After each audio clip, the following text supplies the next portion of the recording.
În 2013, studiile arătau că la nivel european, cetățenii români erau printre cei mai neinformați cu privire la problemele de mediu, iar tinerii cei mai eco-indiferenți. De undeva trebuie să spargem cercul acesta vicios al unei relații, să zic eu, puțin prea reci a românilor cu mediul. Deci ne pasă de mediu, dar când e să facem ceva, ne îndepărtăm de aceste acțiuni reale. 3 organizații de mediu, Green Initiative, WWF România și Viitor Plus, și-au propus să crească interesul profesorilor pentru problemele de mediu și să transforme elevii în cetățeni activi și responsabili, introducând ecoeducația în curicula școlară.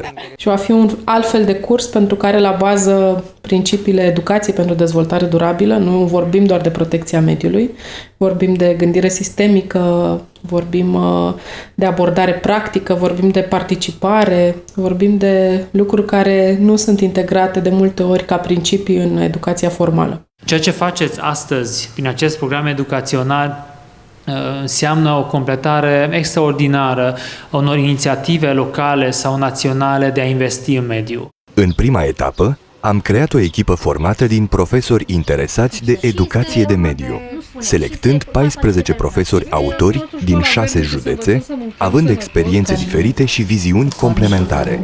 Profesorii selectați au participat la instruiri și la sesiunile de lucru, contribuind la dezvoltarea materiei Ecoeducație pentru școli verzi, curs opțional la decizia școlii. Profesorii s-au implicat extraordinar, am reușit împreună ca un grup eterogen de profesori proveniți din diverse părți ale țării să funcționeze ca o echipă și în primul rând am reușit să ne simțim bine. O condiție esențială ca lucrurile să funcționeze timp de 2 ani într-un proiect. Am beneficiat de un training competent, susținut de specialiști, am stabilit contacte umane deosebit de valoroase. Cred că suntem un grup care o să construiască respectul de sine și totodată o să construiască o altă filozofie vis-a-vis de mediu. Jocurile copilăriei trebuie să se desfășoare în primul rând într-un mediu curat. Alimentația copilului trebuie să fie o alimentație sănătoasă.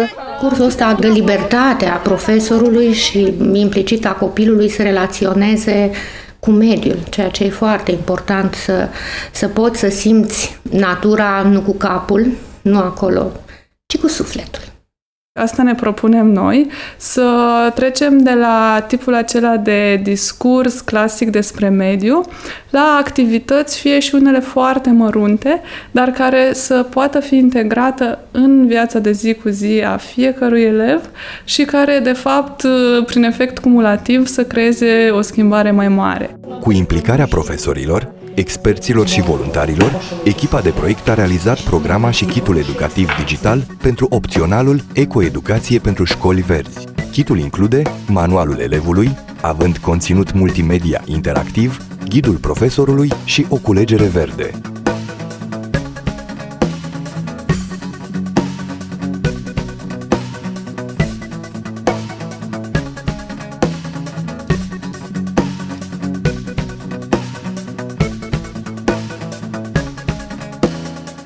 După ce a fost testat de 56 de profesori și peste 5.000 de elevi din 12 județe, kitul a fost revizuit și ulterior, peste 120 de profesori au fost instruiți să folosească aceste materiale digitale cu conținut multimedia.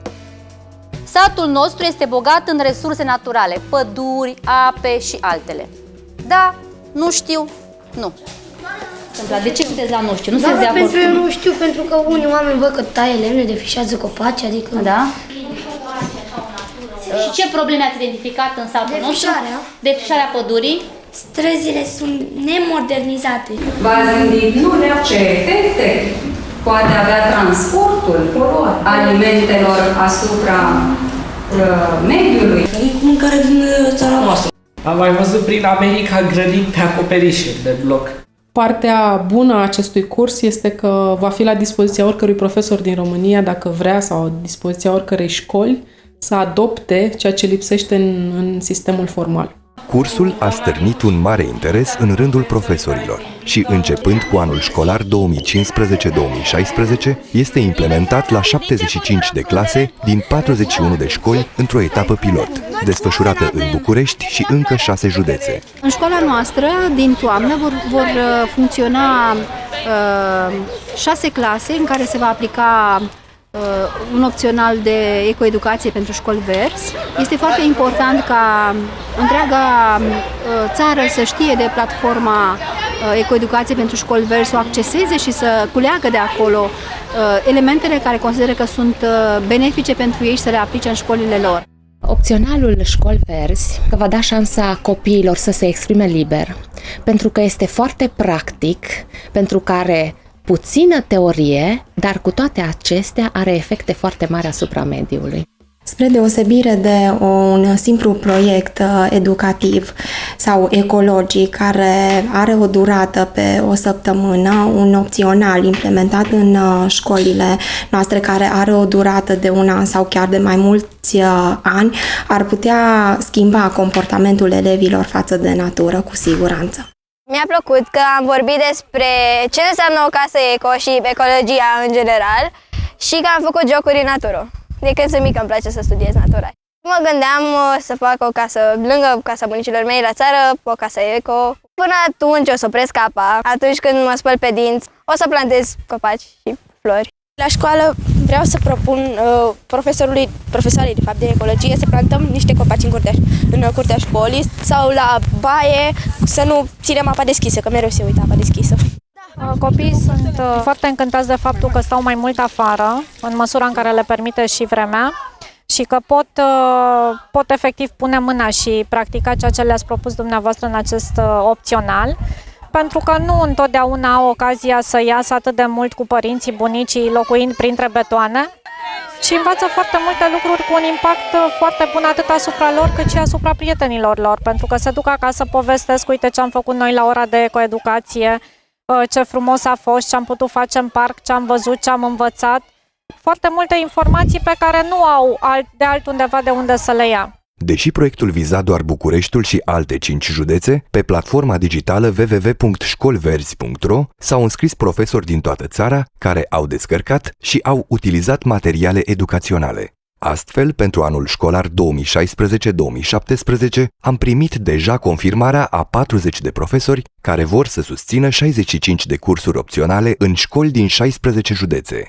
Cred că, până la urmă, succesul unui opțional de acest tip depinde de oamenii cu care lucrăm, de interesul lor pentru a face orele cât mai interesante și de a respecta aceste principii ale educației pentru dezvoltare durabilă, care asta aduc o relație directă cu elevul și un răspuns la nevoile elevului, ale comunității, ale problemelor de mediu cu care se confruntă fiecare comunitate. În cei 2 ani de funcționare, am facilitat colaborarea școlilor cu organizațiile neguvernamentale locale.